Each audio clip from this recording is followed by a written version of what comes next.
Con uno, Luis Miguel González, él es director general editorial del periódico El Economista, especializado en estos temas de aranceles, comercio, negocios, en fin. Luis Miguel, ¿cómo estás? Gracias por estar con nosotros. Encantado.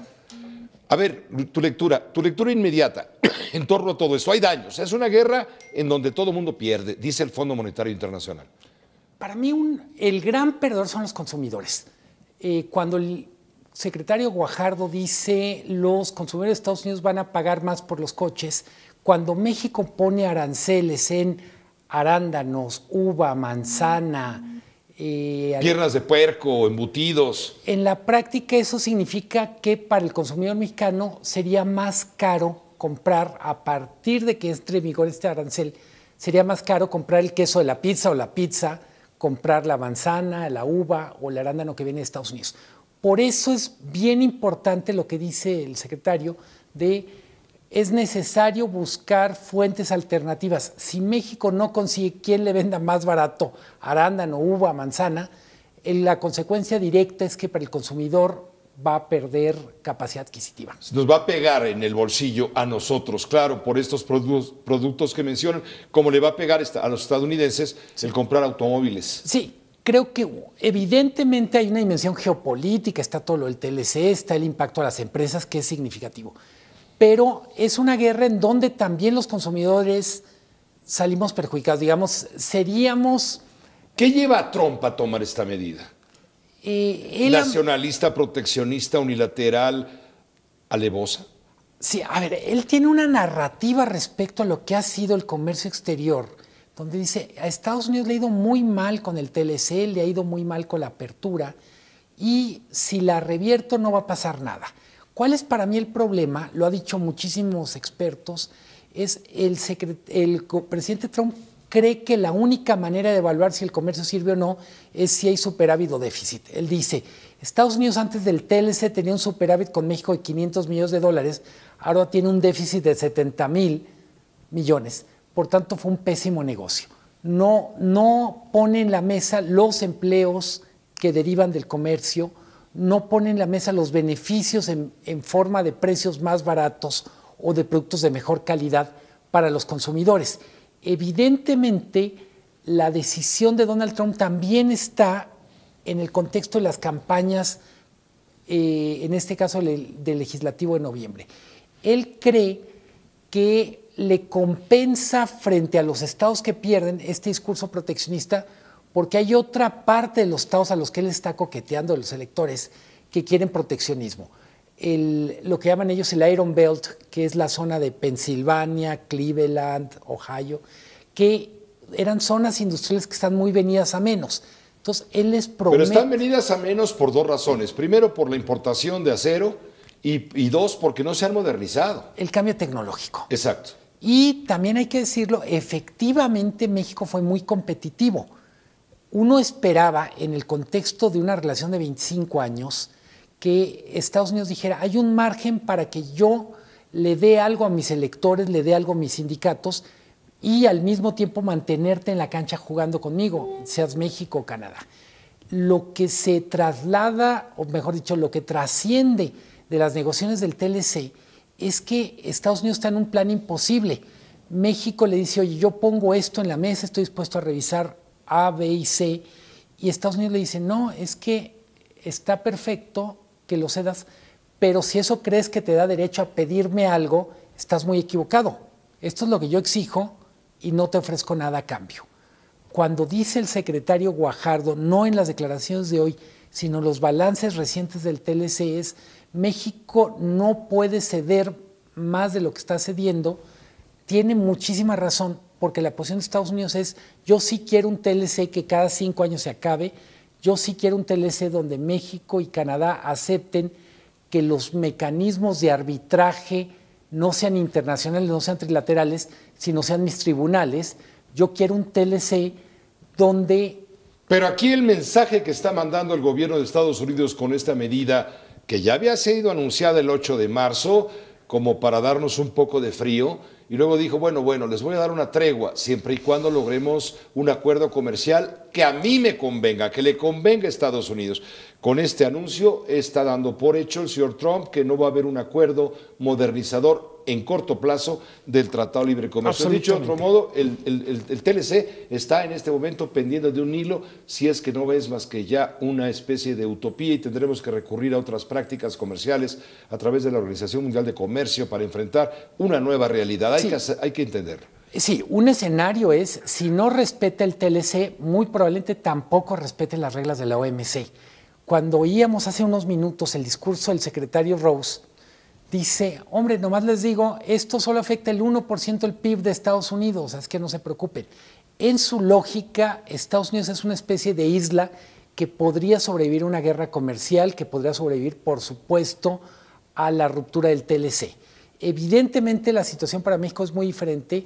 México apostó, yo creo que con éxito relativo, a un mundo de economías abiertas, hizo enormes esfuerzos de apertura. A México no le conviene un regreso al proteccionismo. No tenemos tiempo para adaptarnos, cuando menos no con rapidez. ¿Por qué no se fue contra China, que es el gran productor de acero, que además se lo vende subsidiado a Estados Unidos? Pues porque el diablo sabe a quién se le aparece. Mira, te invito a un recorrido, invito a todos quienes nos siguen en este momento por la televisión, a un recorrido por los efectos que ha tenido, dicho por los protagonistas más afectados. Por ejemplo, la Cámara Nacional de la Industria del Hierro y el Acero expresó desde luego rechazo, preocupación, hasta decepción ante las medidas arancelarias de Trump. Dice que el impacto negativo va a ser de $2,000 millones anuales en lo que se refiere al acero. 4,000 en total, nos decía el secretario. La Canacero pide adoptar una medida espejo contra Estados Unidos que considere los mismos productos y los mismos aranceles sin excepción. Una decisión menor, dice la Cámara del Acero, sería inaceptable. Se asegura que la estrategia de Donald Trump carece de sentido y no contribuye a un clima de construcción para mejores relaciones comerciales en la región con Norteamérica. También habló Ramón Beltrán Arellano, el expresidente de la Cámara Nacional de la Industria del Aluminio, que resulta afectada con un 10% de aranceles. Él respalda las medidas espejo que ha adoptado el gobierno mexicano a través de la Secretaría de Economía y dice que el principal daño será para las empresas estadounidenses. Beltrán Arellano, el del aluminio, dice que México exporta a la Unión Americana menos aluminio del que importa. Por ello, los Estados Unidos van a tener que seguir comprando a México por la calidad del acero nacional, del aluminio nacional. Detalla que la industria mexicana del aluminio ronda entre los 1.400 y 1.500 millones de dólares y junto con el acero es utilizada como moneda de cambio en el marco de la renegociación del Tratado de Libre Comercio de América del Norte. Comienzan represalias entre un par de socios comerciales que han tenido una relación de trabajo por más de 25 años de forma continua, permanente y con muy buenas maneras. Es una moneda de cambio para poder negociar un mejor tratado de libre comercio para ellos y que México, de forma firme y muy firme, en la Secretaría de Economía se ha tomado estas medidas de aguantar por el bien de toda la industria del país y no solamente salvaguardar los intereses de la industria del aluminio o del acero. Y el presidente del Consejo Coordinador Empresarial, Juan Pablo Castañón, también dice que confía en que la administración del presidente de los Estados Unidos va a desistir de los aranceles. Dice, sin embargo, que México tiene los instrumentos de negociación para contrarrestar los efectos de las medidas tomadas hoy por Washington. Van en contra del espíritu de sociedad que como socios comerciales tenemos los tres países y apoyamos al 100% las medidas que necesariamente ha tenido que tomar el gobierno mexicano en respuesta a estas medidas. La Confederación de Cámaras Industriales también muestra respaldo y propone al gobierno una política industrial que fortalezca el consumo de lo hecho en México en términos de infraestructura, manufacturas y también energía. Para la Canacintra, las medidas disminuyen la competitividad de la región. Dice Canacintra que son una barrera a los esfuerzos de México y Canadá para tratar de alcanzar la renegociación, lo que comentábamos, Luis Miguel, la renegociación del Tratado de Libre Comercio. Y bueno, pues en conclusión, el Fondo Monetario Internacional, a través de Christine Lagarde, también hoy señala que frente a estas medidas arancelarias impuestas por el presidente Trump, se corre el riesgo de caer en una guerra comercial prolongada. Hay un dato que creo que vale la pena para cerrar este comentario. Las empresas de autopartes que cotizan en la bolsa cayeron casi 8%, entre 7 y 8%. ¿Por qué? Porque son consumidores intensivos de aluminio y acero. Entonces, cuando decimos acero, aluminio, son estas como materias primas, pero además afecta a toda la cadena. Y para México, en la industria automotriz es muy importante los autopartes. Entonces, aguas, creo que el gran perdedor industrial, junto con los fabricantes de acero y aluminio, son empresas de autopartes. Y de acuerdo con el Fondo Monetario Internacional, estas tensiones comerciales generadas llegan en un mal momento. Dice el Fondo Monetario Internacional que la recuperación global está siendo respaldada por el comercio, que está creciendo más rápido que el Producto Interno Bruto Mundial. Y mira, todo esto le pega así, luego, a la cotización del peso mexicano frente al dólar de los Estados Unidos. Hoy llegó a picar la cotización de los pesos por dólar hasta en 20.45 en ventanilla. Y cerró finalmente en 20.25, pero inmediatamente hubo una reacción, me decías hace un momento, de 18 centavos para perjuicio del peso. Sí, en realidad hay que pensar que el peso es una especie de barómetro que expresa el nerviosismo.